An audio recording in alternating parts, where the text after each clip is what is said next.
Nifty போலாம். உங்களுக்கு வேற ஏதாவது ஸ்டாக் ஏதாவது பார்க்கணும்னா சொல்லுங்க, நம்ம பார்க்கலாம். நிஃப்டியை பொறுத்தவரை பார்த்தோம்னா ஒரு வித்தியாசமான ஒரு ஃபார்மேஷன்ல அது இருக்கு. ஆக்சுவலா வந்து பார்த்தோம்னா நம்ம ஃபார்மேஷன்ஸ் எல்லாமே வந்து மாறி போச்சுன்னு கூட சொல்லலாம். இப்போ இயர்லி ஆல்ரெடி நம்ம பார்த்தது தான். இயர்லியை பொறுத்தவரை உங்களுக்கு போன வருஷம் லோ 21,137. இதை கட் பண்ணாதான் பெருசா வந்து டவுன் சைட் ஃபால்ன்றது இருக்கும். அது கட் பண்ணாமலே 21,740 இருந்து ஒரு ரிவர்ஸ் வருது. அப்படி ரிவர்ஸ் வந்துச்சுன்னா என்ன ஆகும்? ஒரு ரீட்ரேஸ்மெண்ட் வரும். அந்த ரீட்ரேஸ்மெண்ட் வந்துட்டு ரொம்ப ரொம்ப முக்கியம் நமக்கு. இப்போ ஹை பார்த்தோம்னா 26,277, 26,277.35. அதாவது இதனுடைய ஹை 26,277.35. இப்போ வந்த லோ 21,743.65. ஓகே, அப்போ இங்க இருந்து மேல போகும்போது ரீட்ரேஸ்மெண்ட் 24,545 அப்படிங்கிறது ஒரு டார்கெட், மெயினான டார்கெட். இப்போ அதுக்கு மேல போகுது அப்படின்னும் போது உங்களுக்கு 78.60, 25,307 வரைக்கும் போகலாம். அதுக்கும் மேல போகுது அப்படின்னு சொன்னா கண்டிப்பா வந்து எல்லாமே மாறும், ஃபார்மேஷன் அப்படியே மாறும். நம்ம இங்க ஏற்கனவே இங்க பேசின மாதிரி இது வந்துட்டு 6, இது 7, இது 8, 9. இந்த தேர்ட் வேவ்ங்கிறது இங்க ஆரம்பிச்சு இந்த தேர்ட் வேவ்ன்றது அதுக்குண்டான கால்குலேஷன் நம்ம ஏற்கனவே போட்டு வச்சிருக்கோம். அது வந்து எப்படி உங்களுக்கு தெரியும்? 5+4ங்கிறது உங்களுக்கு எப்படி வரும்னு நல்லாவே தெரியும். கண்டிப்பா 9 வேவ்ல தான் முடியும். இது 7வது வேவ், இது 8வது வேவ், திருப்பி 9வது வேவ்ன்றது மேலதான் போயாகணும், வேற வழி இல்லை. ஓகேவா? சோ அதுக்கு உண்டான ஒரு மாற்றம்ன்றது இங்க உங்களுக்கு வருது அப்படிங்கிறது தான் என்னோட பாயிண்ட். நான் உங்களுக்கு சொல்ல விருப்பப்படுறது என்னன்னா, ரீட்ரேஸ்மெண்ட் 26,277க்கும் 21,743க்கும் பார்க்கும்போது 61.8 இருந்து 24,545. நான் அதுக்கும் மேல உங்களுக்கு 24,630 ரெசிஸ்டன்ஸ் கொடுத்தேன். ஆனா அதுக்கும் மேல இப்போ மார்க்கெட்ன்றது இருக்கு. ஸோ எனி க்ளோஸ் அபவ் 25,307 அப்படிங்கிறது கண்டிப்பா இந்த ஹையை பிரேக் பண்ணி ஃப்ரெஷ்ஷா ரேலிங்கிறது ஸ்டார்ட் ஆகும். இனிமேல் தான் ஃப்ரெஷ் ரேலி. எப்போ இந்த 25,307க்கு மேல க்ளோஸ் ஆகும்போது ஃப்ரெஷ் ரேலிங்கிறது ஸ்டார்ட் ஆகும். ஸ்டார்ட் ஆச்சுன்னு சொன்னா உங்களுக்கு ஹையர் சைட்ல நல்ல டார்கெட்ன்றது ஈஸியா போறதுக்கு நிறைய வாய்ப்பு இருக்கு. அதை வரக்கூடிய நாட்கள்ல பார்ப்போம். இப்போ இதுல நம்ம அடுத்ததான் வந்து குவார்டர்லி சார்ட் பார்ப்போம். ஓகே, இப்போ இந்த குவார்டர்லியில 5வது வேவ் வந்துட்டு தேர்டு, ஃபோர்த்து, திருப்பி ஃபிஃப்த் வேவ்ன்றது மேல போறதுக்கு வாய்ப்பு இருக்கு. அதனுடைய மினிமம் டார்கெட்டே வந்து 28,140 நம்ம ஏற்கனவே சொல்லி வச்சிருக்கோம். மினிமம் டார்கெட் வந்து இதுக்கு என்ன வரணும்? 22,039 ஆல்ரெடி வந்திருக்கு. வந்து அங்க இருந்து ரிவர்ஸ்ன்றது ஆயிருக்கு. ஸோ இப்போ மினிமம் ரெசிஸ்டன்ஸ் முடிஞ்சிருச்சு, மேக்ஸிமம் ரெசிஸ்டன்ஸ்க்காக வெயிட்டிங். அதை கட் பண்ணா அப்படியே மேல போகும், இல்லைன்னு சொன்னா திருப்பி கீழே வரும். அதுக்கு இந்த பாருங்க, இந்த ட்ரெண்ட் லைனை பாருங்க. இந்த குவார்டர்லியில ஏற்கனவே உங்களுக்கு இருக்கக்கூடிய இந்த 2 கேண்டலோட அந்த ஆங்கிளை உடைக்கணும். கேன் ஆங்கிள் ரொம்ப முக்கியம். இந்த ஆங்கிளை உடைச்சு மேல போகும்போது மட்டும்தான் ஃபர்தரா வந்து உங்களுக்கு மேல போகும். அப்படின்னா அர்த்தம் 25,000 நம்ம வந்து ஒரு டார்கெட் சொல்றோம். ஆனா அந்த டார்கெட் கிட்ட 25,350 கிட்டே போகுதுன்னு வச்சுக்கோங்களேன். ஆனா அங்க போனாலும் 100 to 150 பாயிண்ட்ஸ்ன்றது இங்க லிவரேஜ்ன்றது இருக்கு இந்த ஆங்கிளை பொறுத்தளவுல. அப்போ அதுக்கு மேல கூட போயிட்டு அப்புறம் கூட கீழே வரலாம். பட் ஆனா அதுக்கு உண்டான ஃபார்மேஷன் என்ன, எப்படி போகுது அப்படிங்கிறது ரொம்ப முக்கியம். இது ஒரு ஏபிசியில போதா, ஒரு 1 2 3 4 5ல போதா அப்படிங்கிறத பொறுத்து நம்ம இது வந்து உடைக்குமா உடைக்காதா நம்மளால சொல்ல முடியும். ஓகே, வாங்க. இப்போ இங்க மேல போகக்கூடிய வேவு இது வந்து சிம்பிள் வேவா போதா, சப் வேவ்ல போதா, அதுல எக்ஸ்டென்ஷன் ஏதாவது வருதா அப்படிங்கிறது நம்ம பார்ப்போம்.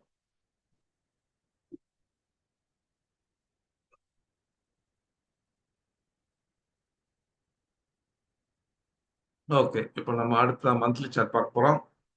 மந்த்லியை பொறுத்தளவுல உங்களுக்கு நல்ல ஒரு ஃபார்மேஷன்ன்றது உங்களுக்கு இருக்கு. இதுதான் வந்து இருக்கிறதுலே வந்து 21,743.65 ஒரே வேவா போயிட்டு இருக்கு. அதோடைய மினிமம் டார்கெட்டா உங்களுக்கு 26,645 ஆகுது. இங்க ஒரு ஏபிசி வந்திருக்கு. இப்போ இந்த இந்த டார்கெட் 26,645 போயிட்டு அங்கிருந்து திரும்பிச்சுன்னா என்ன ஆகும்? பிளாட்டா மாறும். இப்போ நமக்கு அது மாதிரியான ஒரு சந்தர்ப்பம்ன்றது வரக்கூடாது. நல்ல ஒரு ரேலியா இருக்கும். அப்போ ஒரே வேவா போகலாம், இல்லைன்னா ஏபிசியில் போகலாம். நான் என்ன சொல்றேன்னா, ஒரு தேர்ட் வேவ் எங்க வருதோ அது வந்து ஒரு 1 2 3 4 5 வரணும், மாறணும். இல்லைன்னா ஒரு எக்ஸ்டென்ஷன், டபுள் எக்ஸ்டென்ஷன் அப்படி மாறணும். அப்படி மாறும் போது இந்த ஸ்டோரி எல்லாமே நம்ம வந்துட்டு எவ்வளவு வரைக்கும் போகும் அப்படிங்கிறது நம்மளால புரிஞ்சுக்க முடியும். இப்போ எந்த எக்ஸ்டென்ஷனும் இல்லை, சும்மா போகுது அப்படின்னா மட்டும்தான் இந்த டார்கெட்டோட போயிட்டு திரும்பி வரதுக்கு வாய்ப்பு இருக்கு. அதர்வைஸ் எக்ஸ்டென்ஷன் வருதுன்னா கண்டிப்பா பெரிய ரேலி இருந்திருக்கு. இங்க குவார்டர்லியை பொறுத்தவரை, மந்த்லியை பொறுத்தவரை சிங்கிள் வேவா போயிட்டு இருக்கு. இது வரைக்கும் எந்த விதமான ஒரு டவுன் சைட் ஃபால்ன்றது இல்லை. ஏன்னா போன மாசம் தான் ஆரம்பிச்சது ரேலியே.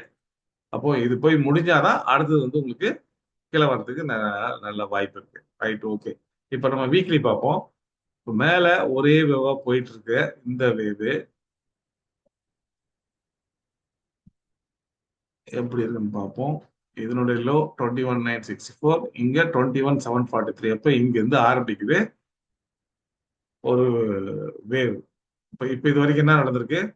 தேர்ட் வேவ் மந்த்லில ஒரே வேவா போகுது. ஆனா வீக்லில பார்த்தோம்னா first wave, second wave, third வேவ்னு மாறுது. இப்ப இதுல என்ன பியூட்டி அப்படின்னு பார்த்தோம்னா, உங்களுக்கு 25,183 ஒரு ரெசிஸ்டன்ஸா இருக்கு. இப்போ இதுக்கு மேல போக முடியல அப்படின்னா என்ன ஆகும்? இது ஏ, இது பி, சின்ற மாதிரி இதுக்கு கீழே வரும். 23,935.75 கீழே வந்து அதுக்கப்புறம் தான் தேர்ட் வேவ்ன்றது வரும். அப்புறம் ஃபோர்த் வேவ், அப்புறம் ஃபிஃப்த் வேவ். பட் ஆனால் இது எல்லாமே சும்மா ஒரு ஏமாத்து வேலை தான். இப்போ என்ன 25,183க்கும் இந்த 23,935 என்ன ஒரு பெரிய டிஃபரன்ஸ்? இங்க உங்களுக்கு ஒரு 260 270 பாயிண்ட்டுக்குள்ள ஒரு கன்ஃபியூஷனை கிரியேட் பண்ணி திருப்பி திருப்பி மேலே போவோம். அது மட்டும் நிச்சயம். அதனுடைய மினிமம் டார்கெட் உங்களுக்கு 28,539 இருக்கு. இதுதான் நம்ம தெரிஞ்சுக்கக்கூடிய விஷயம். இப்போதைக்கு ஒரு அக்குமுலேஷன் ஜோன்ல கன்வெர்ட் ஆகலாம். இது அப்படியே மேல போதா, இல்ல வந்து கீழே வந்துட்டு அதுக்கப்புறம் மேல போதா அப்படிங்கிறது தான் இப்ப நம்ம பார்க்க போறோம். சரி, ஓகே, டெய்லியில போய் பார்ப்போம் எப்படி இருக்குன்ட்டு. இப்போ டெய்லியை பொறுத்தவரை பார்த்தோம்னா உங்களுக்கு இங்க ஆரம்பிச்சிருக்கு. நம்ம ஏற்கனவே இதனுடையது 23,935. 23,935ன்றது இந்த ஏரியா. இப்போ இது மேல போகும்போது இப்ப நமக்கு இது எப்படி போனோம்? ஒன்னும் ஏபிசியில போதா, இல்ல இது ஒரு 1 2 3 4 5ல போதா? அதுதான் இப்போதைக்கு நமக்கு இருக்கிற கொஸ்டின்ஸ். இப்போ ஆல்ரெடி வந்து ஃபர்ஸ்ட் வேவ், செகண்ட் வேவ், இப்போ தேர்ட் வேவ்ன்றது மேல போகணும். ஒரு நாள் மேல போச்சு, அவ்வளவுதான். ரெண்டாவது நாள்ன்றது மேல போல. இப்போ இன்னைக்கு தேதிங்கிறது உங்களுக்கு 17. அப்போ நேற்று வரைக்கும் 16 வந்துட்டு நேற்று வரைக்கும் இது அப்டேட் ஆயிருக்கு. அப்போ இன்னும் வந்துட்டு இது மேல போறதுக்கு நிறைய வாய்ப்பு இருக்கு. ஏன்னா தேர்ட் வேவ்ன்றது ஒரே வேவா போகாம அது ஒரு 1 2 3 4 5ல போகும்போது டெவலப் ஆகும் டார்கெட்ன்றது ஹையர் சைட்ல. அதுதான் இங்க நடக்குது. இல்லைன்னா இன்னொன்னு கூட நடக்கிறதுக்கு வாய்ப்பு இருக்கு. இப்ப இந்த ஹையை கட் பண்ணல நாளைக்கு அப்படின்னு சொன்னா திருப்பியும் வந்துட்டு பார்த்தோம்னா இது ஒரு ஏ, இது பி, சின்ற மாதிரி நம்ம ஏற்கனவே சொன்ன மாதிரி ஒரு எக்ஸ்பேண்டட் ஃபிளாட்டா அந்த 250 பாயிண்ட் டவுன் சைட்ல வந்து அதுக்கப்புறமா திருப்பியும் வந்துட்டு கன்வெர்ட் ஆகும். ஓகேவா? இப்போ இப்படியே போனா நமக்கு கொஞ்சம் அட்வான்டேஜ் இருக்கு. அது என்ன அட்வான்டேஜ் அப்படின்னு பார்த்தோம்னா, இங்க 1 2 இது வந்து 5 வேவ்ல போகணும்னு நம்ம எதிர்பார்க்கிறோம். அப்ப இங்க ஒரு +4ன்றது வந்திருக்கு. இப்போ இப்படியே மேல போச்சுன்னா இங்க இன்னும் ஒரு +4 ஆயிடும். அப்ப என்னாச்சு? உங்களுக்கு 1 +4 5 +4 9 வேவ். 9 வேவ் போது இந்த டார்கெட் இதுக்கு மேல டார்கெட்ன்றது இருக்கும். 28,000 அந்த மாதிரி ரேஞ்சுக்கு தேர்ட் வேவே போறதுக்கு வாய்ப்பு இருக்கு. ஓகேவா? சோ அதனால இல்ல, இப்ப இதுவே வந்து கன்வெர்ட் ஆகுது, எக்ஸ்பேண்டட் ஃபிளாட் ஆகுதுன்னா என்ன ஆகும்? இங்க இதுக்கு மேல இனி போகாது. போயிட்டு திருப்பி கீழே வந்து இதுக்கு கீழே வரைக்கும் வந்துட்டு அப்புறமா போவோம். அப்போ அதுக்கப்புறமா தான் நம்ம கண்டுபிடிக்க முடியும். அந்த இதுக்கு கீழே வந்து அதுக்கப்புறம் டெவலப் ஆகிற வேவ் வச்சு நம்ம இது எவ்வளவு மேல போகும், எவ்வளவு கீழே வரும், எத்தனை வேவா போகுதுன்னு சொல்லலாம். அதர்வைஸ் இப்ப இருக்கிற சினாரியோவுக்கு இங்க ஒரு +4, இங்க ஒரு +4 இருக்குது. நான் நம்புறேன். இப்போ இந்த ட்ரெண்ட் லைனை எனக்கு கட் ஆகக்கூடாது. சிம்பிளான ஒரு விஷயம், அவ்வளவுதான்.